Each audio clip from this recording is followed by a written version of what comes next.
Today, we are talking about kitchen routines that allow your children to practice helpfulness. Welcome to the Prepared Enough podcast. I'm your host, Natasha Mila, former teacher, mom of four, and firm believer that a well-prepared home can do a lot of the heavy lifting for you.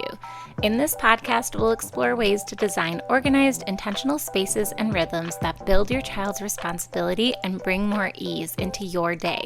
The simplest adjustments often make the biggest impact. We will chat all about the tiny tweaks you can make as your children grow. If you're ready for your home to work with you, not against you, you're in the right place. Hit follow and let's get started. Hello. Welcome to another episode of Prepared Enough. How are you? We are good. We had another snowstorm in Wisconsin this past week, but it should be all melted by the weekend, I think, with slightly higher temps. So we are enjoying, hopefully, the last go about at winter here.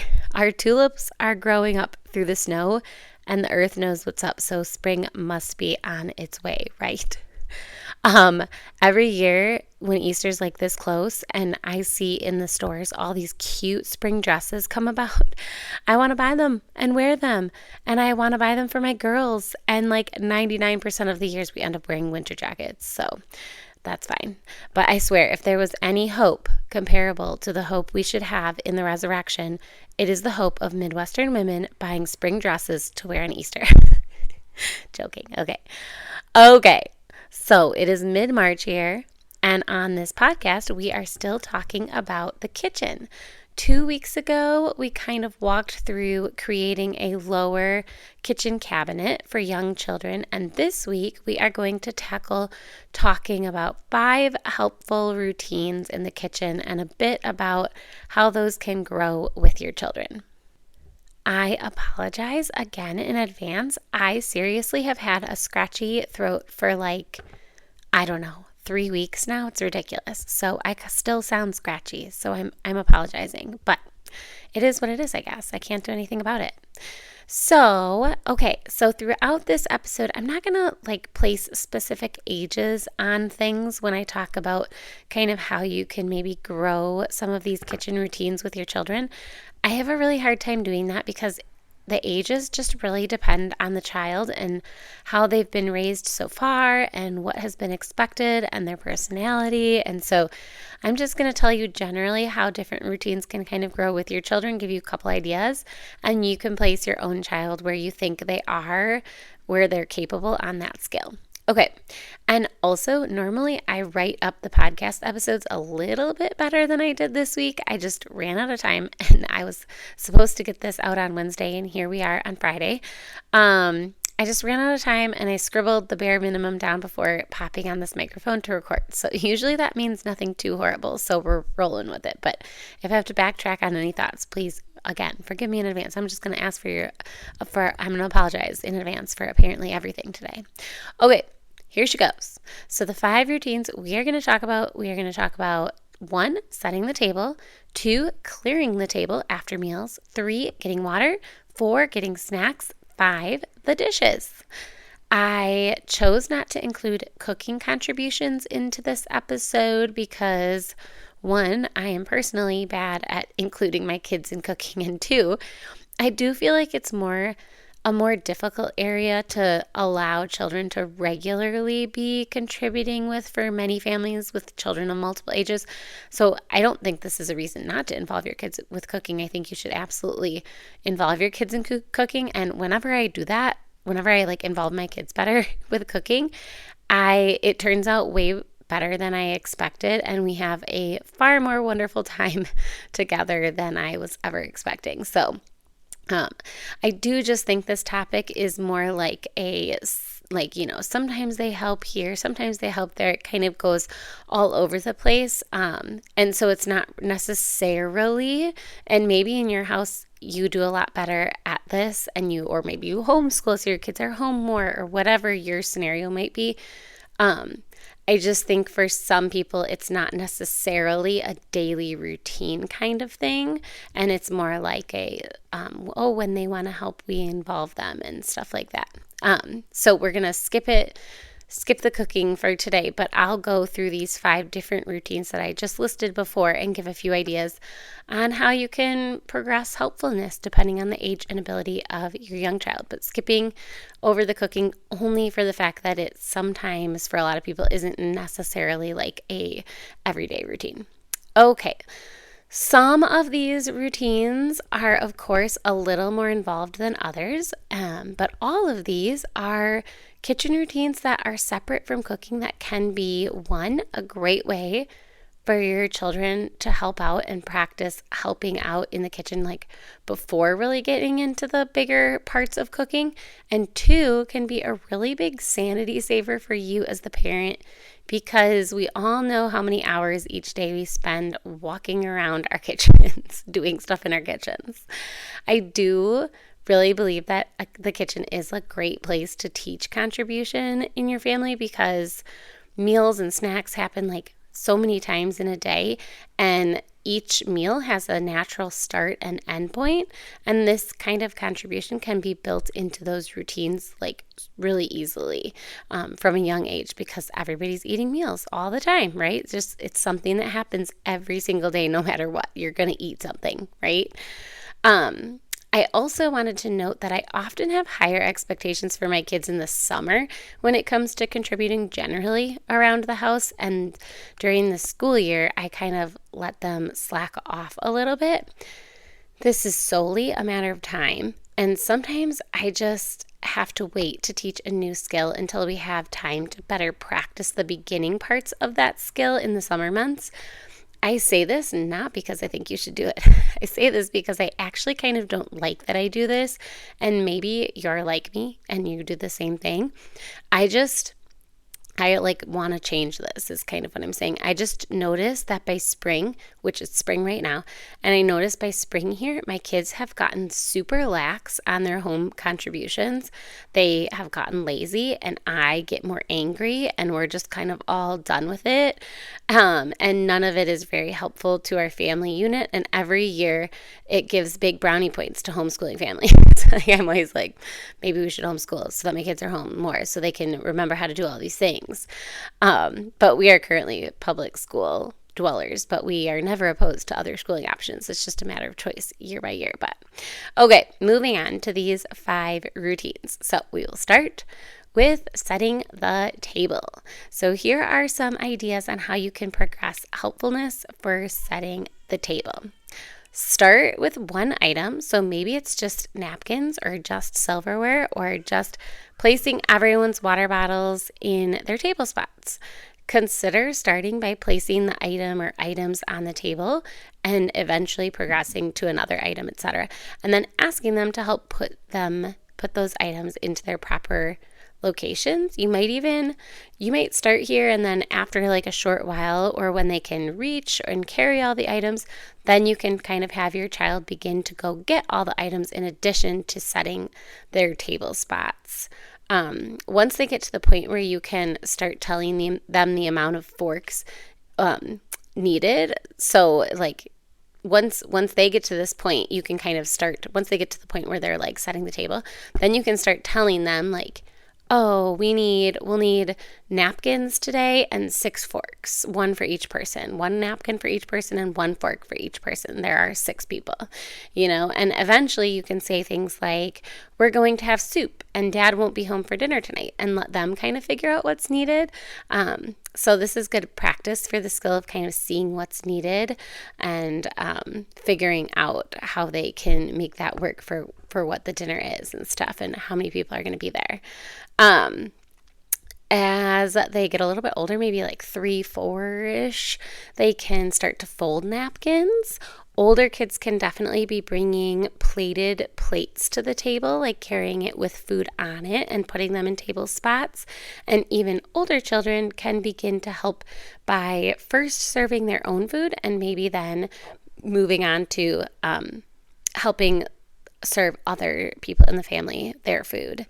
And just remember, through all of these contributions, it does not always mean that, and I'm saying this for like all of these routines, It does not always mean that older siblings are always helping younger siblings. It just means that everyone is trying to notice what is needed and help each other out. Okay, moving on to clearing the table after meals is kind of the next routine. The easiest thing to do with clearing the table would be to have kids help with the napkins. Even the youngest children can help with taking care of their napkins and either throwing away paper ones or placing cloth napkins in a hamper. So yeah, even young kids can help with that. And then the next thing to do would probably be to add on silverware. So now you've gotten your napkin taken care of, and now you can place your silverware into the sink. As they get a little bit older, maybe like 2, definitely 3, they can begin to carry their plates over to the counter. 2 is kind of hard because they're kind of short, and then like putting their plate still with some food on it up onto the counter is a little tricky. So they probably gonna need some help with that for a little bit, but definitely when they're 3 and they're a little bit taller, they can probably begin to do this. It depends, I suppose, on the height of your child though. Whenever their coordination is good enough, they can start to scrape off food into the garbage, or for us, like we have a scraping food bin for our chickens. I had my girls do this for a while, and I really need to get back into making them do this. We have been very lax on this. I also need to start having our girls wipe their table spots with a washcloth, so you can do this too, and rinse off their plates in the sink, or even put them into the dishwasher. If it was like a crummy meal, and you have even older kids, you might be tasking one of them to help clean the table as a whole, and use the washcloth to wipe everybody's table spot down, or to vacuum or sweep underneath the table. But think of anything having to do with like the full table cleanup after a meal, and then break it down into the smallest parts.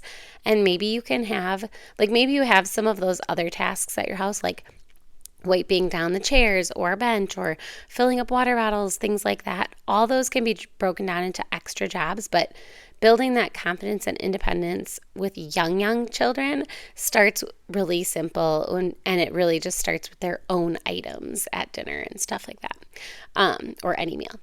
All right, getting water is the third routine.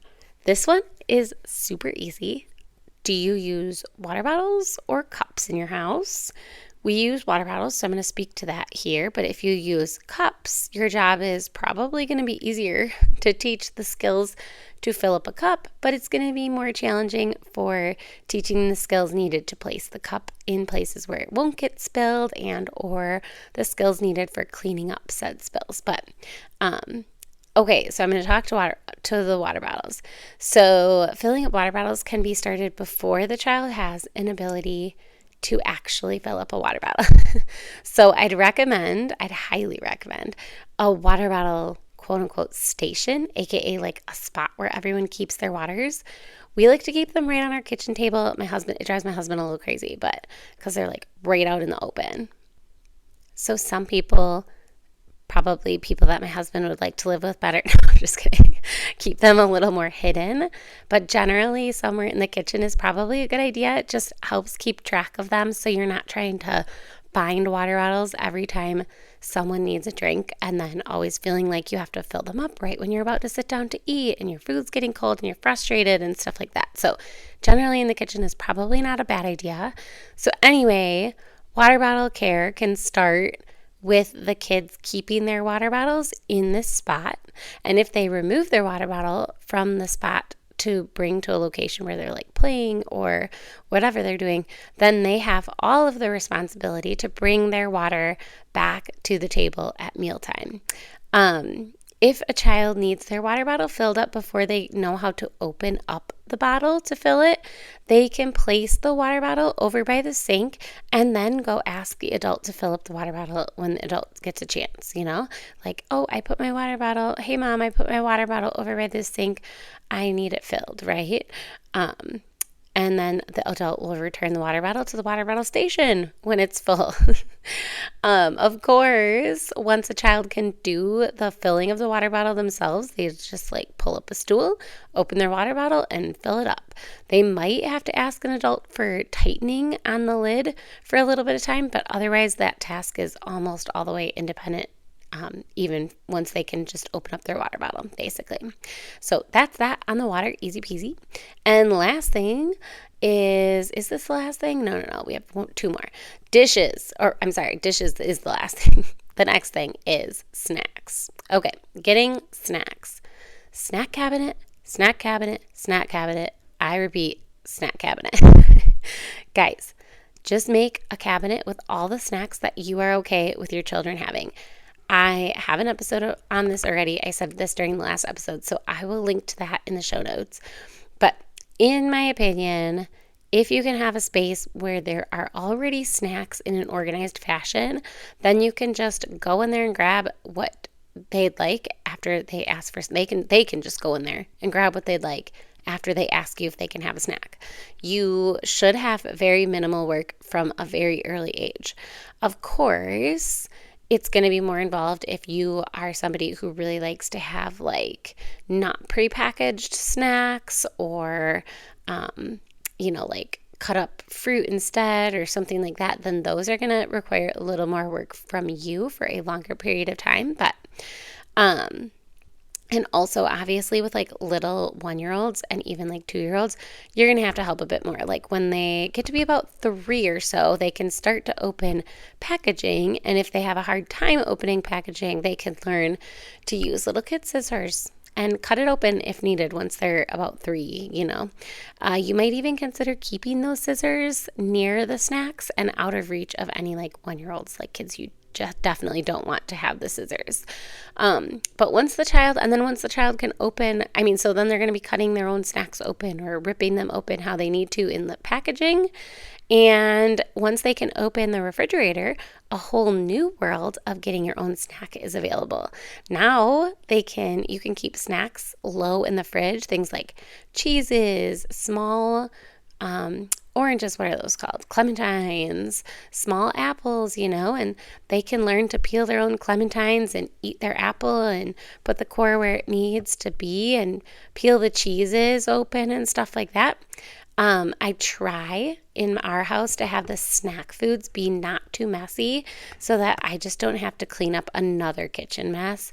So most of our snack foods are lower mess. Of course, little hands are going to be making messes with everything, but just talking like not a container of cottage cheese, things like that.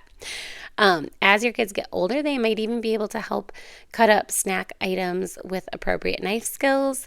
They'll slowly be able to like get snacks that are, if they want like a snack mix, like cheese and sausage and crackers or whatever, things like that, they'll be able to like go cut the cheese and grab the sausage from a little higher in the refrigerator and stuff like that. So, honestly, our kids seem to be more like me as an adult so far. When I want a snack, I want like a quick grab snack with minimal prep effort. So, and then I leave the prep for like lunchtime.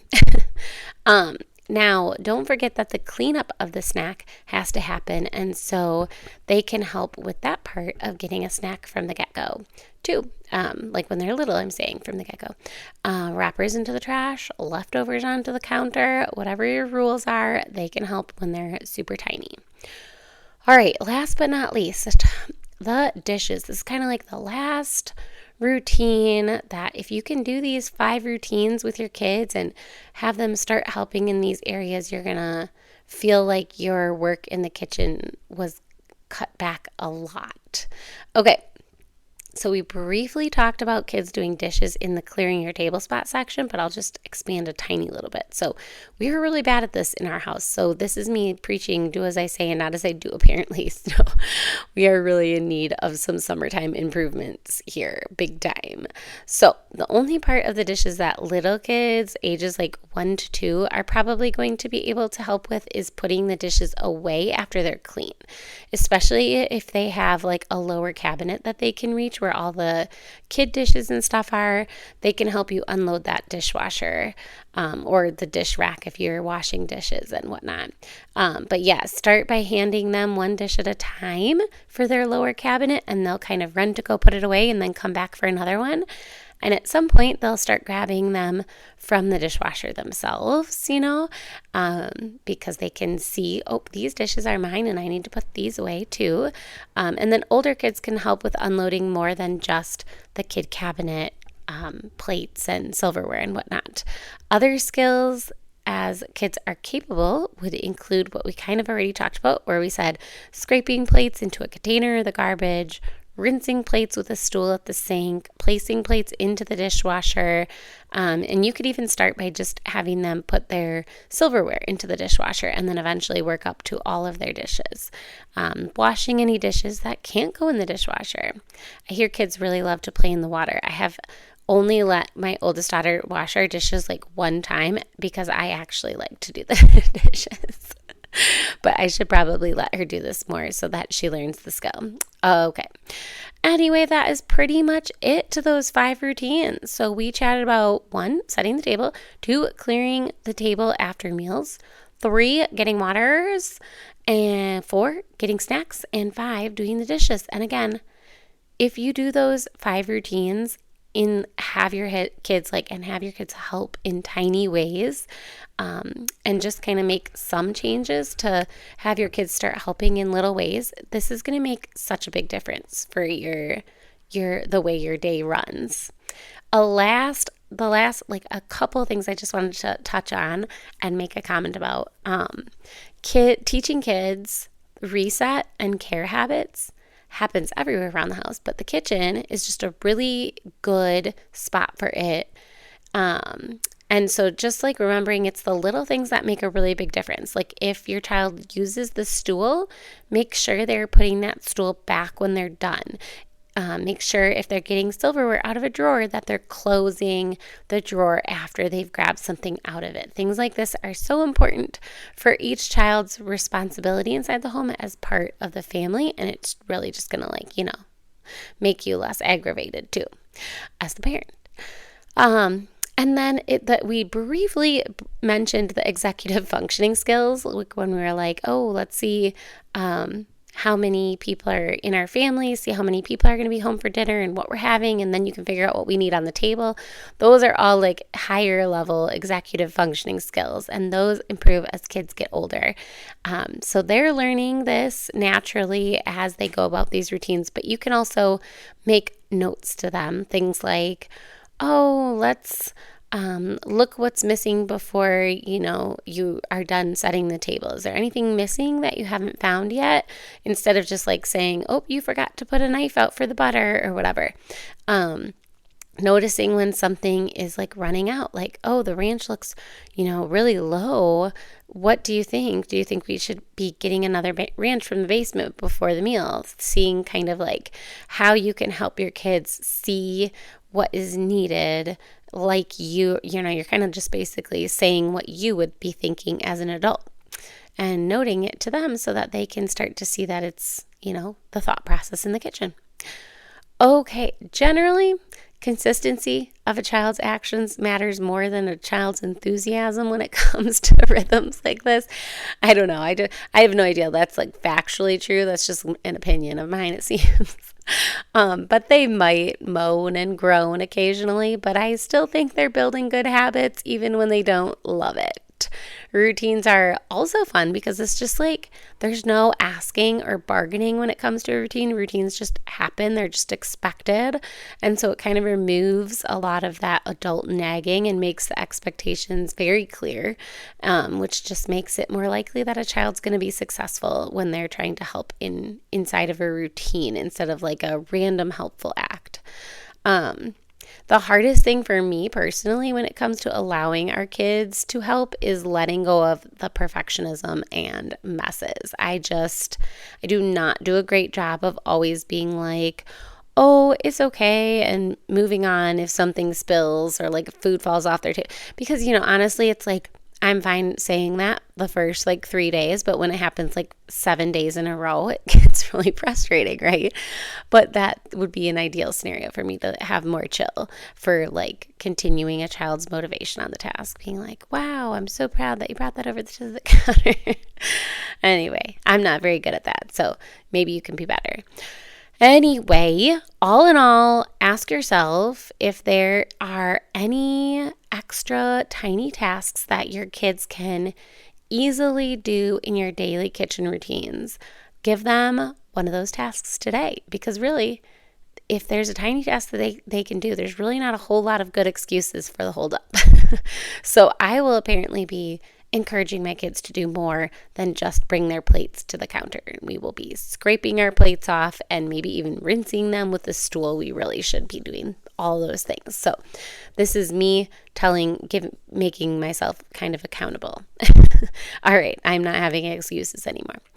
That is all for the kitchen. In April, we are talking a favorite topic among many mamas, and that is toys and setting up play spaces. So this is a favorite topic of mine too, the play spaces and whatnot.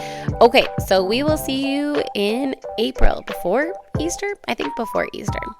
All right, drink water, eat snacks, talk next time. Tash.